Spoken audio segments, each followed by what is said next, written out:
Hello, welcome to my channel. My name is Brandy. Thank you for tuning in. If you are here, that means you want to know 3 easy ways to start tapping into your intuition. If you watched my last video, it was about how you know when it's time to start on your spiritual journey. So if you have not watched that video, go ahead really quickly and watch that if you don't mind.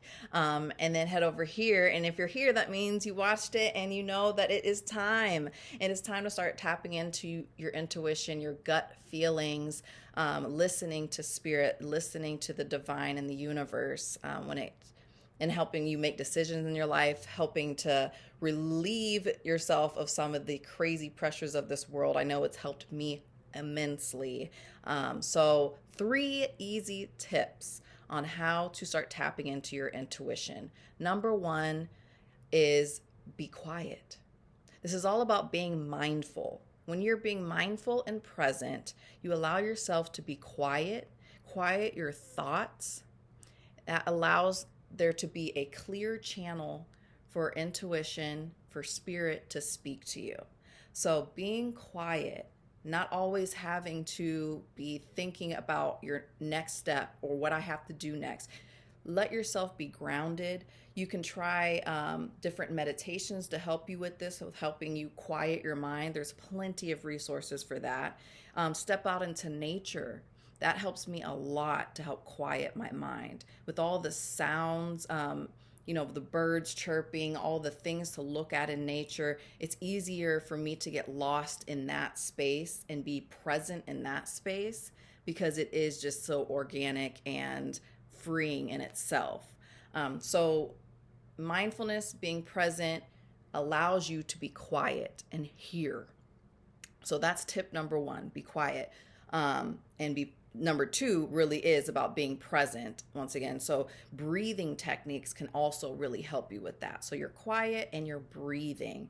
Flow of oxygen through your body allows your brain to really work to its full capacity of what we've tapped into thus far. But it allows your third eye, which we'll talk about more in another video, to also start opening and start being able to have room to breathe in itself. So tip number two is to breathe. I love to do a 4 count. I know they call it like the square breathing technique where you breathe in for 4 seconds, you hold for 4 seconds, you release for 4 seconds, and then you go about it again. And you can do that 4 times. So you breathe in for 4 seconds, hold for 4 seconds, release for 4 seconds, and then do it again.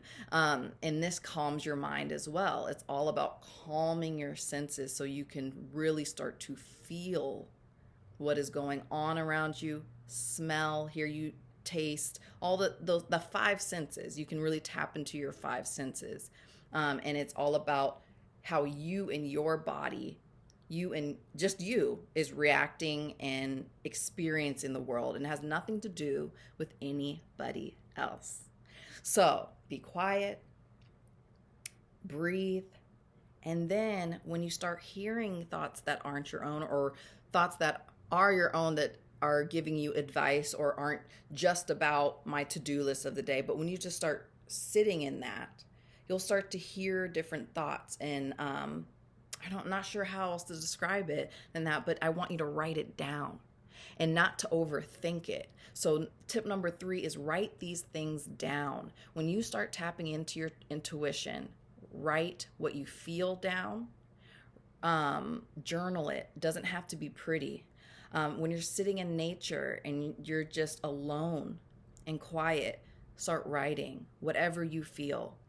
That'll help you tap into your intuition. And the wonderful thing about writing it down is you can look back at it at another time and say, wow, these feelings all made sense because of other things that happened down the line of life, or down in the days, or whatever it may be.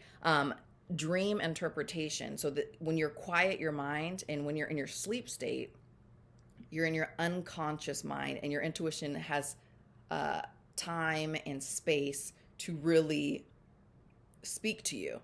So writing down your dreams, because your dreams come from your intuition as well, that unconscious mind. If you go ahead and let yourself dream and then write down those dreams when you wake up, you will also notice patterns, you will notice messages, and you'll start to further affirm within yourself that this is the truth, that intuition is real, and that you're not like I used to believe. I used to think I was a little cuckoo for some of the things. I'm like, I just feel like this is going to happen, or I just have a weird feeling or a gut feeling, or I just knew. And you'll start trusting yourself, and you won't call it a coincidence anymore. You won't say, I don't know, you won't question yourself as much. And with that, you'll feel empowered and start seeing even more signs and signals from spirit and the divine, and trust your intuition, and your choices might start changing, and things might start aligning a lot more with who you really are and what your soul's purpose is. And you'll start finding a lot more positive feelings in this world. That is what I've noticed. So those 3 things to tap into your intuition are: number 1, be quiet. Breathe. Listen, and then write it down. Those are 3 simple tips. Even if you have to do it like in the shower. I'm a busy mom, and so sometimes I don't have quiet time other than locking myself in the bathroom. I know I'm not the only one. So when you're in the bathroom taking that morning shower, that night shower, you can quiet your mind in that shower. Breathe and let whatever come to you. And when you get a chance, maybe just type it out on your phone before you go to bed, like what came through when you were in that 2-minute meditative state, that relaxation state before you had to go back out and tend to whomever. Just give yourself just a few minutes. It doesn't have to be long drawn out meditation times, long drawn out times in nature. If you only have a couple minutes, you can check in with yourself intuitively by being quiet, breathing, which will lead you to listening, and then you can just write it down. You will not regret it. Okay? So tune in for some more tips and tricks, and I will get into tools that I use to help me interpret what my intuition is telling me and what spirit is telling me as well. That's something that I want to get into with you guys later as well. So I hope this was helpful. Please comment down below if it was, or if there's anything that you're like, hey, I'm confused about, or anything like that. I just want to start talking to you guys.